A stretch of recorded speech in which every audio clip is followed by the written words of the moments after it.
Alors, Mercedes va lancer 16 modèles électriques en 2 ans. 16. C'est beaucoup quand même, 16. Même pour une marque généraliste. Et là, c'est encore pire pour Mercedes, qui est une marque quand même haut de gamme, premium. Mercedes a ainsi dit que la nouvelle CLA a lancé la plus grosse offensive de produits de son histoire. 32 lancements sont prévus en 2026 et 2027. La moitié concerne des voitures électriques. Preuve que le constructeur va mettre le paquet sur cette motorisation afin de rattraper son retard dans le domaine. Mais preuve aussi que le constructeur va miser encore longtemps sur le thermique.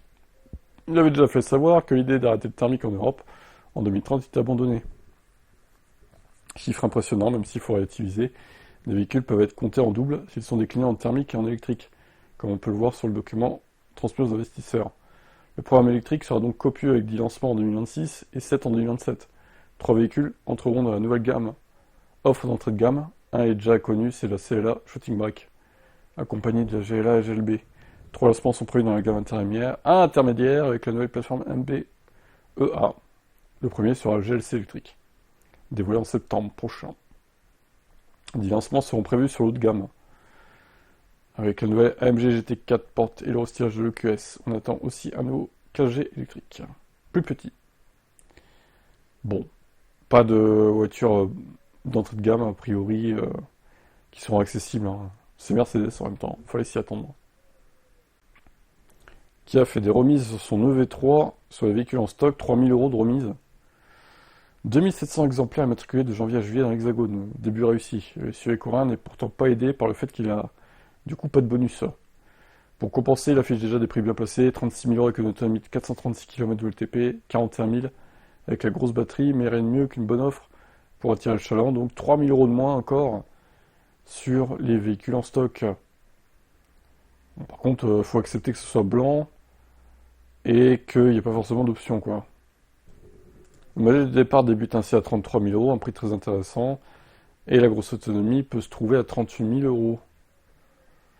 C'est bien sûr une base pour négocier, à vous d'essayer d'obtenir davantage, surtout sur un modèle en stock pour faire jouer la concurrence en évoquant le Skoda Elroq. A noter que si le Kia EV3 est prévu de bonus écologique, il a quand même le droit à une prime CEE de 310 €. Ce qui est négligeable, mais bon, c'est toujours mieux que rien, quoi, on va dire. Voilà pour cette nouvelle. Bon, on a vu hein, le Kia EV3 mieux qu'un Scénic en termes de conso. Après, moi, en vrai, j'aime bien le Scénic quand même, hein. Il avait quand même des atouts, le Scénic. Même si c'est dommage, hein, cette surconso là, chez Renault, ils auraient pu un peu travailler ça, je trouve. Mais il a quand même des bons atouts à ces SUV là, coréens, notamment. MG4. Les prix défient toute concurrence, 9000 € pour la nouvelle MG4 en Chine. C'est abusé, quoi. Chez nous, la MG4 démarre à 30 000. Allô? Alors, bon, évidemment, c'est avec la petite batterie. Elle embarque un moteur de 163 chevaux, 250 Nm, de taille de batterie 42,8 et 53,9, contre 49 et 64 chez nous. C'est donc notamment là que la marque a réussi à faire des économies. Elle offre respectivement 437 et 530 km de LTP. Enfin, CLTC du coup. En WLTP, ça ferait 350 et 400, on va dire ça. Ou 330 et 400 plutôt. Allez, peut-être 350, 420, à voir. Mais bon, pas plus non plus, hein. Faut peut-être pas exagérer. Ils ont peut-être travaillé sur l'efficience, remarque. Charge rapide, 30 à 80% en 20 minutes. Surtout, SAIC prévoit d'introduire d'ici la fin de l'année une version équipée d'une batterie semi-solide. Technologie encore inédite sur le modèle de série. En plus d'une meilleure sécurité thermique, cette batterie semi-solide serait capable de maintenir 75% de son autonomie par grand froid. Avec cette nouvelle MG4 à moins de 10 000 €, la marque espère que sa compacte électrique sera en mesure de décoller en Chine.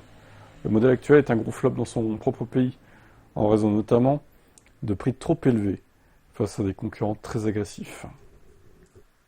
Elles ne sont pas prévues pour l'instant pour l'Europe. Alors, si elle était prévue pour l'Europe, je me demande, il l'appellerait comment? Du coup, est-ce qu'il la nommerait aussi MG4? Mais elle est totalement différente de la MG4 qu'on connaît. Enfin, c'est même plus qu'un restylage, c'est un nouveau modèle là pour moi. Il faudrait l'appeler autrement. C'est marrant, elle a des toutes petits trous. Par contre, ça fait bizarre, hein. Bon, bref. Bah, j'espère que ce modèle arrive en Europe d'un côté. Alors, par contre, ouais, 53 kWh de batterie pour la version long range, entre guillemets, c'est peut-être un peu faiblard, je trouve.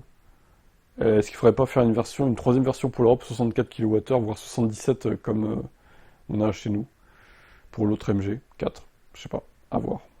Le réseau Bilib inclut désormais la recharge dans le stationnement, ou l'inverse d'ailleurs. Bilib est un réseau public de recharge électrique de la ville de Paris, avec stationnement inclus, ce qui en fait une solution économique.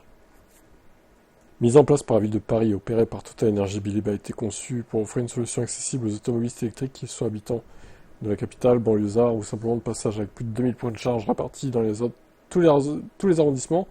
Le service propose plusieurs vitesses de charge, prise domestique, chargeur rapide, qui fonctionne H24.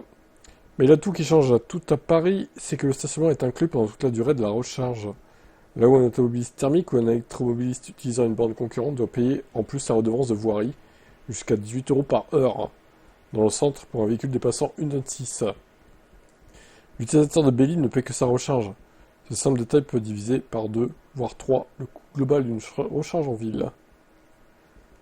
Alors, 2 abonnements perso résidents parisiens 7 € par an, tarif de nuit préférentiel 20h, 8h, non résident 7 € par an, tarif plus bas que les visiteurs. Sans engagement, renouvellement automatique, création gestion du compte et du badge via le site app Bilib. Comment vous abonner? Créer un compte sur bilib.paris, choisir résident, si domicile à Paris, ou non résident, régler les 7 € par an, activer le badge. La facturation débute dès lors qu'on branche la prise à la voiture et s'arrête lorsqu'on la débranche.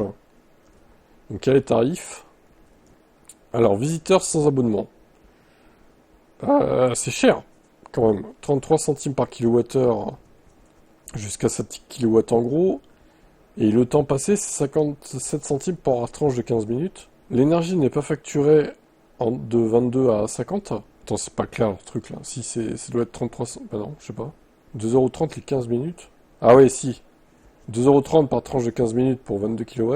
Et 0,42, ça fait 42 centimes par minute. Donc ça peut vite monter du coup. Quand tu recharges à 50 kW, ok. Pour les abonnés non résidents, les prix baissent. Tu passes à 17 centimes, 37, 2 € et 38 centimes. Ok.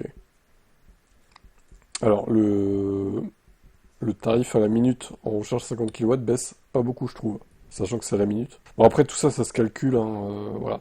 Est-ce que c'est vraiment rentable ou pas? Ça fait beaucoup de chiffres, j'avoue, là, à vous proposer, mais voilà.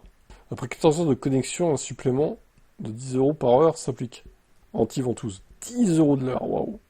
Alors pourquoi c'est très avantageux quand on vit à Paris? Tout simplement parce que le stationnement est inclus pendant la recharge. Sur une place Bilib, on ne paye pas la redevance de voirie en plus. Le coût affiché inclut l'occupation de la place tant que la session est active. Alors la voirie parisienne est chère, à tel point que se recharger permet souvent de faire des économies. Et oui, c'est un comble. Si vous rechargez la nuit entre 23 h et 8 h, lorsque le stationnement est gratuit, le prix du kilowattheure baisse de 33 centimes à 25 centimes. Pour les résidents sur Bonflex 7 kW. La recharge est donc encore moins chère. Attention par contre, le temps d'occupation tourne, même la nuit. Il faudra donc se lever pour se déplacer, sous peine de découvrir le lendemain une facture très élevée, à moins d'avoir une très grosse batterie à charger. Ouais, c'est un peu tordu comme système, mais ok, pour le coup, il y en a à qui ça va plaire, je pense. Il y en a qui vont se dire, ah ouais, c'est plutôt avantageux d'avoir une grosse batterie et de recharger toute la nuit, en fait. Ce qui est un peu contre-productif, parce qu'ils aiment pas trop les gros SUV lourds à Paris, donc là, pour le coup... Bon bref, tout ça se calcule encore une fois, faites vos calculs. Dites-moi en commentaire si ça vous paraît rentable ou pas. A priori, ça l'est. Ciao.